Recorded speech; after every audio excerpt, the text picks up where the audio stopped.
bom dia, minhas companheiras, bom dia, meus companheiros, bom dia a todos os internautas que estão nos ouvindo nessa mais uma edição do programa Minuto pela Democracia. O Minuto pela Democracia é um programa da liderança do Partido dos Trabalhadores, que através da sua bancada fala aqui sobre questões importantes da nossa conjuntura, fala das nossas ações enquanto parlamentares, enfim, fala para o nosso partido e para a nossa sociedade.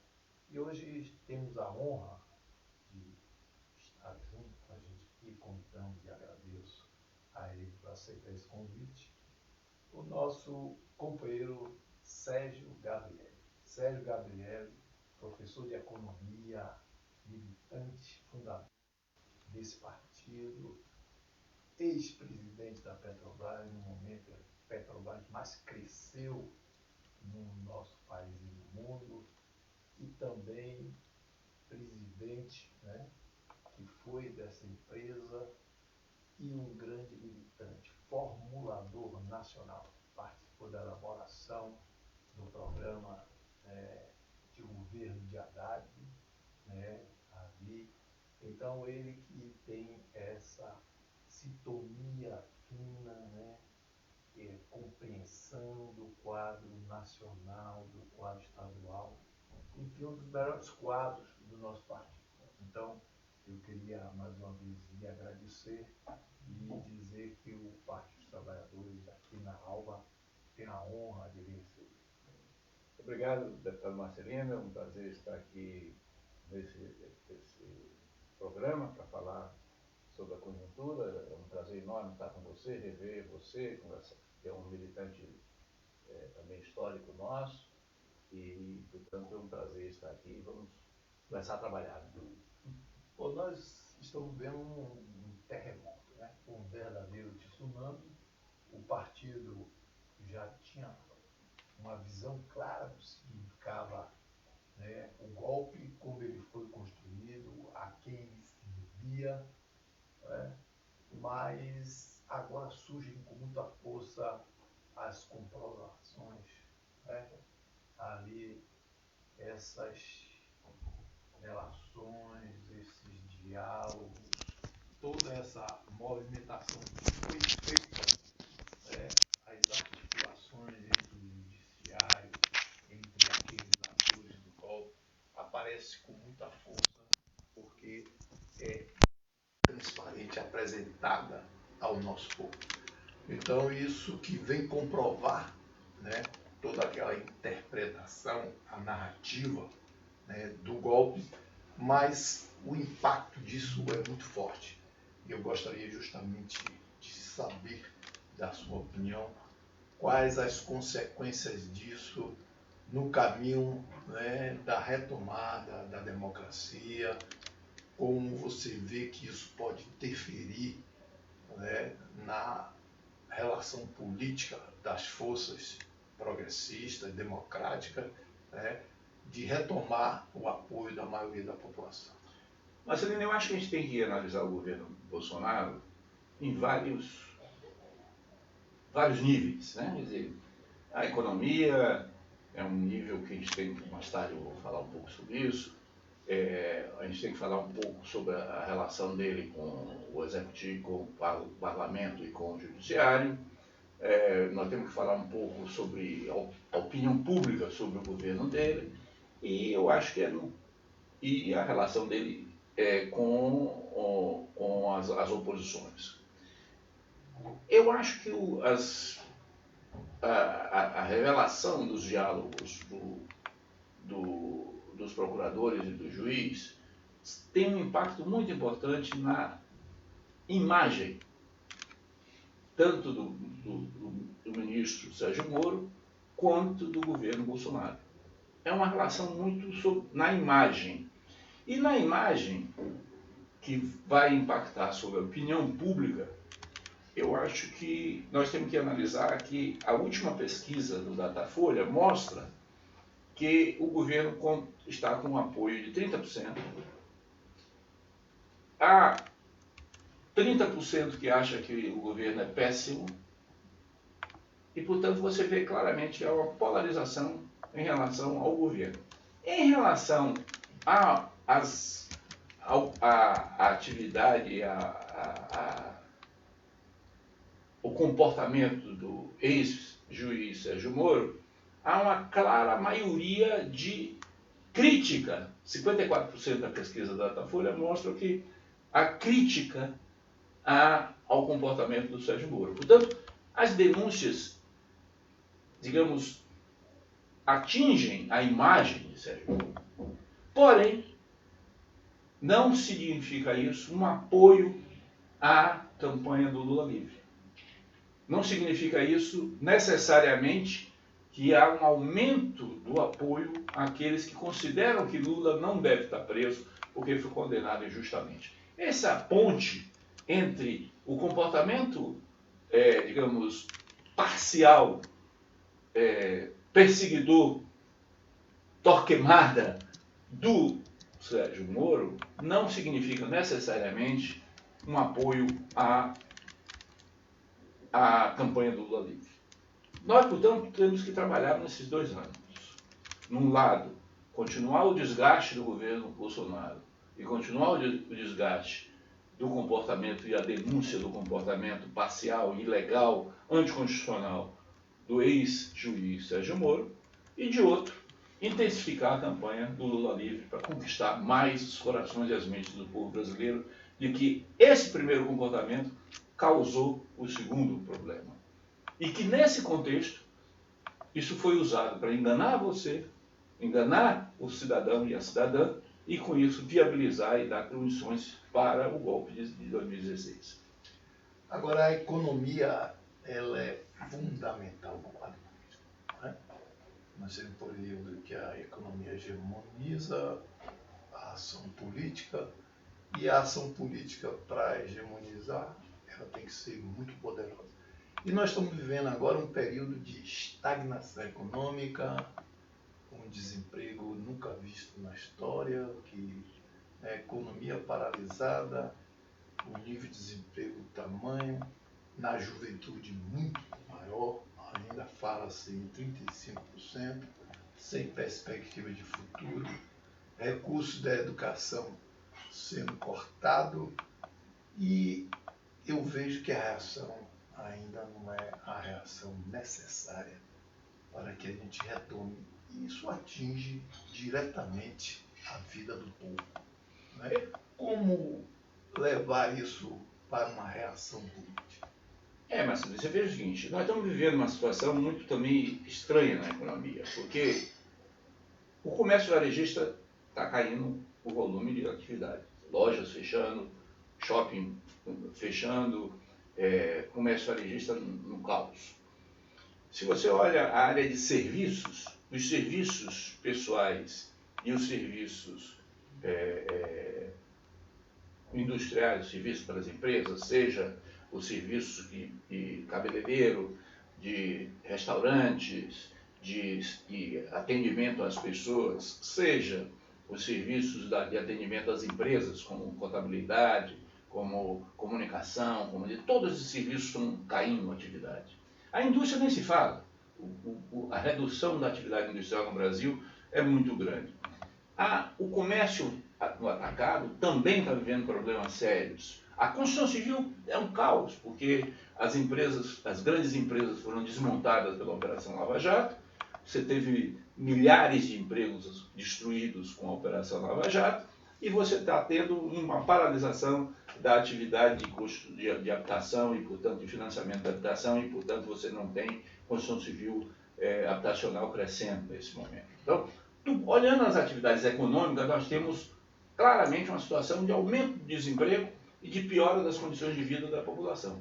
Apesar disso, a Bolsa bate recorde. Ou seja, nós estamos tendo aí um movimento de pessoas que têm renda, pessoas que são chamadas rentistas, que vivem de renda financeira, que podem aplicar e reaplicar esse dinheiro nas bolsas de valores e faz valorizar o valor das ações das empresas. E nós estamos batendo recorde nas ações das empresas. ao mesmo tempo que nós estamos vivendo esse miserê total na vida produtiva real, com o emprego acabando, com a empresa fechando, com perspectiva de crescimento desaparecendo. Portanto, nesse quadro, se nós olharmos um pouco para aquilo que é dinâmico na economia, aquilo que provoca emprego na economia, que é o investimento, que é criar novas capacidades de produção, criar novas fábricas, criar novas estradas, criar novos prédios, criar novas capacidades de produzir coisas novas, nós não vemos nenhuma perspectiva para final de 2019 e 2020 de que haja uma retomada do investimento produtivo no país. Então, se não há retomada do investimento produtivo no país, não há retomada da criação de emprego, não há retomada do crescimento do PIB e, portanto, nós estamos vivendo uma situação de estagnação tendendo a uma recessão. Isso é muito grave, porque o país está crescendo, a juventude está chegando e as pessoas vão precisar receber mais condições de trabalho e de renda. O que é que o governo propõe? O governo propõe, então, uma ilusão. O governo propõe uma fraude conceitual. Que é o quê?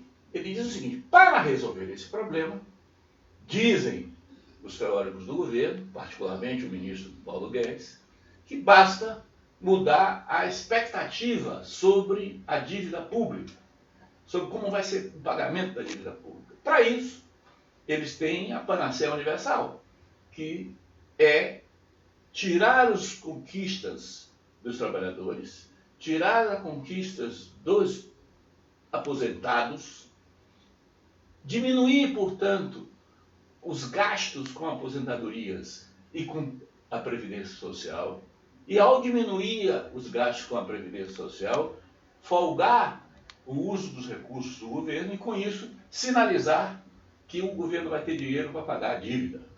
Ao fazer isso, eles acreditam que os empresários vão buscar esse dinheiro que vai sobrar e vão fazer fábricas, criar emprego e criar renda. Isso nunca aconteceu na história. Esse processo de investimento não puxa a economia. Ele ocorre depois que a economia começa a crescer. Porque o investidor produtivo, ele investe porque vê perspectiva de crescimento e não investe porque tem dinheiro disponível. Portanto, é uma fraude na concepção neoliberal que o Paulo Guedes defende nesse momento para enfrentar a grave crise social que nós estamos vivendo, com desemprego recorde, com queda da atividade econômica e, portanto, com uma crise que se aprofunda em 2019 e 2020. Mas a narrativa, quando eles aprovaram a PEC da morte, congelando o orçamento, principalmente das políticas sociais por 20 anos, era essa mesmo. Era que o controle fiscal possibilitaria a retomada da economia e o emprego, a criação de emprego. Quando destruíram todo tipo de proteção do mundo do trabalho, né, chegando às últimas consequências de aprovar o trabalho intermitente, o discurso também foi o mesmo, se criaria 5 milhões de empregos. E agora na reforma da Previdência é o mesmo discurso. É o que falta a nós, enquanto atores políticos, da importância que é o Partido dos Trabalhadores e a aliada às forças progressistas, é conseguir trabalhar essa questão para que a população entenda, e principalmente na reforma da Previdência, nós precisamos, os pequenos comerciantes, os empresários do interior, a movimentação econômica da maioria das cidades vem ali desses recursos, né? É o maior instrumento de proteção social e promoção da cidadania que nós temos. E eles estão inertes. Nós precisamos do apoio. Sem o apoio deles, vai ser muito... O que é que falta? Como devemos nos conduzir para conseguir avançar nesse processo de resistência, de reforma? Olha, eu acho que as pessoas se mobilizam quando elas, primeiro, acreditam de que existe uma possibilidade de ter vitórias. Se as pessoas não acreditam que é possível ter vitórias, a mobilização é menor. Em segundo lugar, e é muito importante isso, quando eles têm um programa de lutas que digamos assim, estabelece possibilidades de você ganhar mais apoios para a sua luta. Então, essas duas coisas eu acho que nós estamos mudando, mas lentamente. Primeiro, as lutas estão começando a retomar no Brasil. Se você olhar, por exemplo, nesse último mês, nesses últimos 2 meses, né, de 15 de maio, 30 de maio, 14 de junho, nós tivemos 3 grandes dias de manifestações crescentes e importantes, diferentes, que ocorreram nesses últimos 15 dias. Dia 15 de maio, tivemos uma manifestação grande em relação à Previdência, dia 30 de maio em relação à educação, e dia 14, outra manifestação grande também contra o governo Bolsonaro. Então, consequentemente, nós estamos tendo aí ressurgir o movimento contra o governo. No entanto, nós não demos ainda o segundo passo, que é generalizar um programa que possa mobilizar forças diferentes da sociedade e que consiga isolar ainda mais esse governo, que se demonstrou claramente um governo que está perdendo apoio na opinião pública crescentemente. Né? O governo está se isolando na opinião pública, se consolidando na sua base de extrema-direita, na sua base mais radical, e com isso nós vamos ter provavelmente uma polarização, talvez inédita na história brasileira, de uma extrema-direita radicalizada e um movimento social com uma liderança clara da esquerda e uma liderança mais do que nunca comprovada pelo PT. Há 2 fenômenos importantes que aconteceram nessas últimas semanas também. Um fenômeno importante são as pesquisas hoje, como eu já mencionei, sobre o apoio do governo Bolsonaro nos 6 meses primeiro do governo. Nunca um governo brasileiro teve, com 6 meses, tão baixo apoio como o governo Bolsonaro está tendo. 31% de apoio na Datafolha em 6 meses de governo, é um número muito baixo de apoio ao governo. Esse é o primeiro elemento importante. O segundo elemento importante, que eu acho que deve se considerar, é o enorme crescimento das filiações do Partido dos Trabalhadores. Nós tivemos uma situação de números extremamente significativos de números de novos filiados do PT em 2019, com todo o massacre midiático que o PT sofreu nesses 2 momentos, nesses últimos anos. Então, portanto, nós temos, de um lado, um enfraquecimento na opinião pública do apoio a Bolsonaro, e de outro, nós temos um crescimento orgânico da filiação ao PT.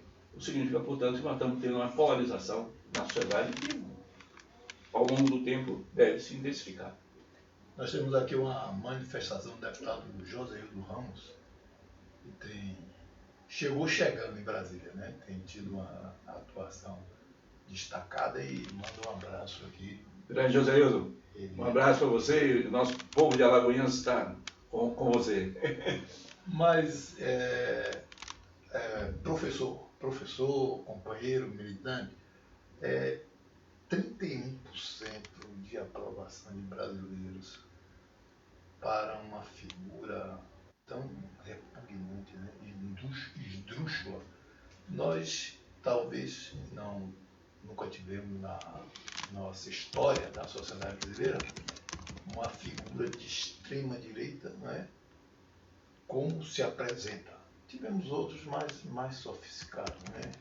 Tivemos a presença de vários deles, mas como ele se apresenta, né, no seu discurso, sem nenhum refinamento, demonstrando que está atirando, né, declaração de apoio à tortura, né, agressão às mulheres, o que faz, né, tanta legitimidade por conta de forças populares, né? Eu acho um exagero, 31%. Você não acha? Não, eu acho que é para seguinte. Um governo,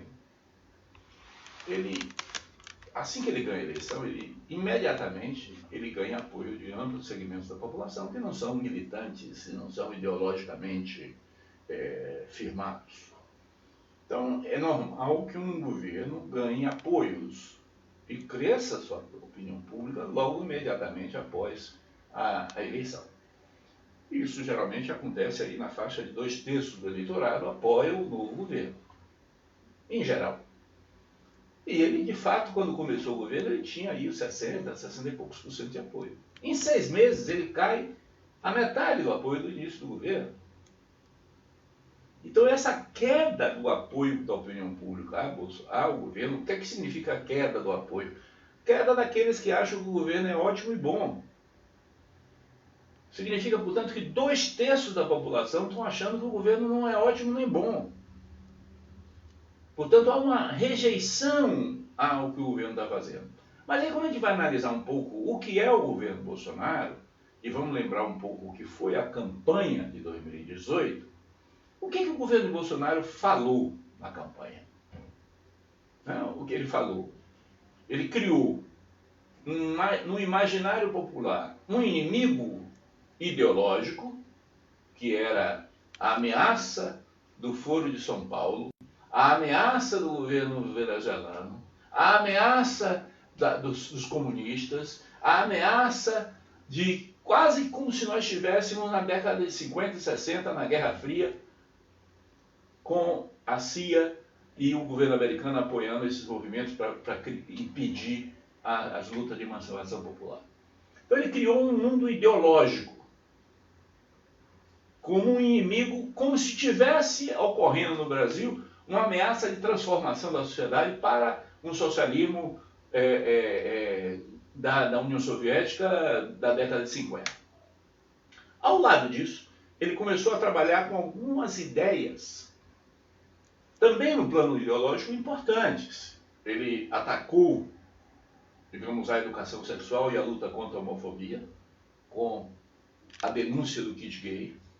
Ele atacou as perspectivas de emancipação e defesa das questões das mulheres e da população LGBT, com os ataques às lutas emancipatórias das mulheres e dos LGBT no Brasil. Ele atacou essencialmente a forma de organização popular e atacou a forma de organização coletiva, dizendo que sindicato, organização popular, partido político era tudo de ladrão, e botou a ênfase central de que o grande problema do país, surfando naquela crise criada pela Lava Jato, de que o grande problema do país era a corrupção. Ele não apresentou nenhuma proposta econômica para enfrentar os problemas do povo, ele não respondeu a nenhuma das acusações feitas sobre o atrelamento dele aos Estados Unidos e a falta de perspectiva para o país, e ele não apresentou nenhum problema, nenhuma salvação para a criação de emprego no país. Ao fazer isso, ele assume o governo. E ao assumir o governo, o que ele faz? Ele cria um ministério cheio de ministros que iam atuar em diversas frentes para nos isolar, para nos atacar e para destruir a esquerda. O objetivo deles não era um governo de enfrentar adversários. O objetivo do governo, depois de assumir, era destruir os inimigos. Uma tática militar de destruição dos inimigos. Ao fazer essa tática, ele chama a atenção, no primeiro momento, para a luta ideológica, para destruir o sistema educacional brasileiro. O ministro da Educação, primeiro ministro da Educação dele, que coloca a pauta central contra o marxismo revolucionário na educação brasileira, a ideologia gramsciana na educação brasileira e, portanto, o ataque ideológico para destruir a educação brasileira. O atual ministro vai mais além, defende ideias absolutamente ultrapassadas na concepção da educação brasileira. Por outro lado, ele abre espaço no governo, como nunca antes na história, para que altos oficiais militares ocupem cargos fundamentais da administração pública brasileira. Nunca antes na história nós tivemos tantos generais, coronéis, brigadeiros, almirantes ocupando cargos fundamentais do Estado brasileiro. Sem que as Forças Armadas, de fato, tivessem uma posição ideológica definida sobre o assunto. Mas são militares que estão ocupando legalização de sindicato, INCRA, CAPES, vários órgãos do Ministério de Defesa, do Ministério de Relações Exteriores. Então, nós temos uma ocupação do Estado brasileiro pelos militares que tentam dar uma certa organicidade à ação desse conjunto de ações que visam, em última instância, destruir a esquerda no Brasil. E ao tentar destruir a esquerda precisa saber que nós estamos enfrentando inimigos. E ao enfrentar inimigos, você tem que ampliar sua base de apoio. Porque se você não ampliar a sua base de apoio, você vai ser isolado e vai ser estrangulado. Agora, houve na organização desse processo uma ação que foi determinante, porque na verdade o Bolsonaro é um subproduto, né? Ele surge porque a direita como toda foi levada a um processo, né? E o juiz, o ex-juiz, o Sérgio, né? Ele agora, depois de toda essa tsunami, ele pede licença, se afasta, né? O que estaria por trás desse afastamento dele, que não é oficial, mas ele disse que vai ter 5 dias de férias, 5 dias de férias, né? Como você vê o ator principal, né, que vai sair da cena por 5 dias? Olha, o Bolsonaro saiu de cena na campanha eleitoral com a facada. Lembra disso? Ao sair de cena, ele ficou mais ainda na cena. Mas ele não foi para debates, não foi para nenhum ato público, ficou em casa, mas estava na mídia. Eu tenho a impressão que esse ato recente de um certo afastamento do ministro Sérgio Moro pode ser uma tática de sair de cena para ficar em cena. Por quê? O que está sendo revelado pelo Intercept é um comportamento de uma quadrilha. É um comportamento de um conjunto de promotores e do juiz que conspiravam contra a democracia brasileira, porque na medida em que você passa a ter um juiz que é parcial e um procurador que forja depoimentos e um procurador que manipula procedimentos, nós temos ameaças sérias ao processo jurídico legal brasileiro.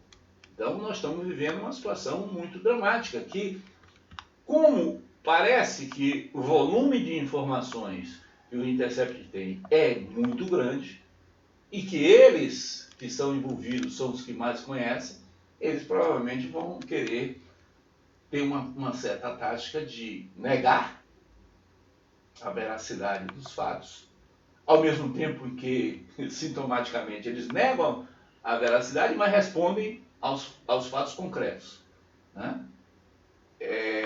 Mas ao fazer isso, eles estão dando resposta e eles acabam alimentando o processo. Se ele se afasta um pouco, ele deixa a briga entre terceiros e com isso cria uma certa barreira de proteção para eles. Então, eu acho que o afastamento pode ser interpretado dessa forma de sair de cena para ficar em cena. Então, quem não levou uma facada, levou uma saraivaia, o Intercept usa a mesma estratégia. Eu acho. Talvez para a história não dê certo. Mas aqui nós temos a participação do nosso governador Rui Costa, que sempre acompanha por minuto. E eu gostaria também que você falasse um pouco dos reflexos dessa conjuntura. E o Bolsonaro, né, que já disse que ele não governa o Nordeste. Isso, ele não é governador do Nordeste. E o nosso Estado, né? Nosso Estado, que o governador veio fazendo esse esforço, né, de aplicação de recursos, de controle fiscal, de conduzir com muita responsabilidade. Como você vê, né, as possibilidades de intervenção? Já como você falou, é um governo 24 horas, né? Ele está na ideologia, ele está destruindo os interesses do povo, né, a vida real do povo a educação, o emprego, a saúde, tudo isso sendo entregue ao mercado e sendo destruído, e o nosso Estado, com uma baixa arrecadação per capita, precisa, né, também de investimento. Como é que você vê, como é que ele pode interferir nessa realidade? Olha, eu acho que o governador Rui Costa, junto com outros governadores do Nordeste, tiveram uma iniciativa que me parece extremamente importante, que deve ser valorizada e que vai ter um papel importante no momento atual do Brasil, que é esse consórcio dos governos do Nordeste. Essa formalização de um consórcio entre os governos nordestinos, que é inédita na história, pode criar um elemento institucional muito importante de fortalecimento dos governos do Nordeste para enfrentamento ao governo federal. Os governos do Nordeste sempre tiveram uma situação de dificuldade de articulação e dependiam muito da situação do governo federal. E desde a época da Sudene, desde a época do Celso Furtado, que os governos do Nordeste, na realidade, eram articulados pelo governo federal. Com essa iniciativa do governador Rui Costa e dos outros governadores do Nordeste agora, você tem uma iniciativa da região que se articulou para formar esse consórcio de governos e, com isso, definir a atuação conjunta em diferentes partes da atividade do Estado. Por outro lado, eu acredito que, como eu mencionei, eu acho que a crise não apresenta nenhum sinal, a crise econômica não apresenta nenhum sinal de recuperação nos próximos 2 anos, né, no final de 2019 até 2020, o que significa, portanto, que os avais do Tesouro Nacional para os empréstimos estaduais vão ser mais difíceis de saírem. Consequentemente, vai ter mais dificuldade de financiamento para os governos estaduais. Não acredito que o governo nacional vai chegar a ponto de impedir transferências constitucionais para o Estado. Acho que o que vai acontecer com as transferências constitucionais é uma queda do volume das transferências, porque a atividade econômica vai cair e a arrecadação vai ser pequena. Então, consequentemente, você vai ter menos transferências estaduais. Mas, do ponto de vista dos empréstimos, nós temos 2 problemas. De um lado, o Tesouro vai diminuir a capacidade de dar aval, e, de outro lado, o BNDES, a Caixa Econômica e o Banco do Brasil vão reduzir, por decisão ideológica do governo, empréstimos a governos. Consequentemente, vai dificultar o financiamento das atividades do governo e, portanto, nós vamos ter que buscar novas formas de se relacionar com a sociedade e fazer as obras necessárias que sejam possíveis dentro do momento de restrição financeira. Nós temos aqui também nossa companheira Elza de Araújo Marques aqui, participação importante, Fernando de Camacan, Carlos Augusto. Então, nossa turma pelo estado todo está atenta. Tem Márcia Ferreira e também a nossa deputada Fátima Nunes, né? Então, nós achamos muito importante essa sua participação. Isso tem também aquele papel organizador, né, do nosso partido. É preciso que a nossa militância se oriente, é preciso que ela, né, com muita determinação, como vem fazendo, mas esse esforço, né, no sentido de a gente ampliar, né, essa luta de resistência, de retomada, né, e da liberdade de Lula. A liberdade de Lula não significa só a liberdade da pessoa, ele ir para sua casa, mas o que ele significa desse acúmulo, né, da democracia do nosso país, dessa luta por inclusão social. E você que teve esse privilégio de conviver esse período de governo, né, onde o país cresceu com inclusão social, com democracia, com liberdade de imprensa, e agora estamos vendo uma situação totalmente oposta a isso, né? Então, para nós encerrarmos, o que é que você diz para a nossa militância, né, que já está tão animada, mas que nós precisamos tanto nunca precisamos tanto da nossa militância, né? Junto com aqueles que estão entrando, e você registrou que a afiliação é muito grande, então nós gostaríamos de ouvir para que a gente pudesse encerrar esse programa. Olha, nós estamos num processo de eleições internas do PT, nós estamos num processo agora de reconstituição dos diretórios municipais, é muito importante a reconstituição dos diretórios municipais do PT. O PT é o partido que mais tem diretório municipal do país, e essa reconstrução é muito importante para criar, digamos assim, o instrumento que vai conduzir a posição do partido nas eleições municipais de 2020. Portanto, me parece que é extremamente importante esse processo do PED e da constituição dos diretórios municipais. Por outro lado, nós não podemos esquecer que a luta pela libertação do Lula não é a libertação do indivíduo que está sendo perseguido. É a libertação de alguém que foi vítima de uma armação. O que está se vendo hoje é de que com as denúncias e com os vazamentos e com o material que o Intercept está colocando, havia uma armação clara, já denunciada. Nós tínhamos indícios, agora nós estamos chegando às provas, né, de que havia uma armação contra Lula. Então, essa armação é uma ameaça à democracia. E essa armação tem que ser denunciada. Essa armação tem que ser viabilizada em termos legais, porque ela já conquistou a maioria da população em termos de opinião. Mas nós precisamos levar essa mudança da opinião pública em ações que o judiciário tome. Nós temos que forçar que o STJ, que o STF, tomem posições mostrando a parcialidade do juiz Moro e a sua parcialidade, que é uma ameaça à democracia brasileira.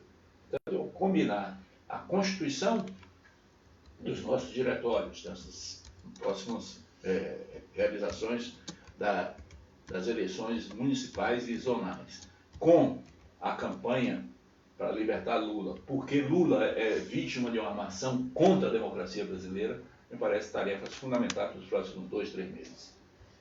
Então, agradecer muito a Sérgio Gabrielli, né, pela participação importante, né, e essa mensagem de esperança e de muita luta, né, porque para além dessa ação junto à justiça, nós precisamos da força da nossa militância, nós precisamos da ação política em todos esses municípios, nós precisamos esclarecer a nossa população, os agentes locais, sobre os efeitos dessa reforma, e agora o que eles consideram, né, a reforma mãe, que para eles é reforma, mas que é a destruição da Previdência, é uma disputa por orçamento, né, para as forças econômicas que hegemonizaram esse golpe tomar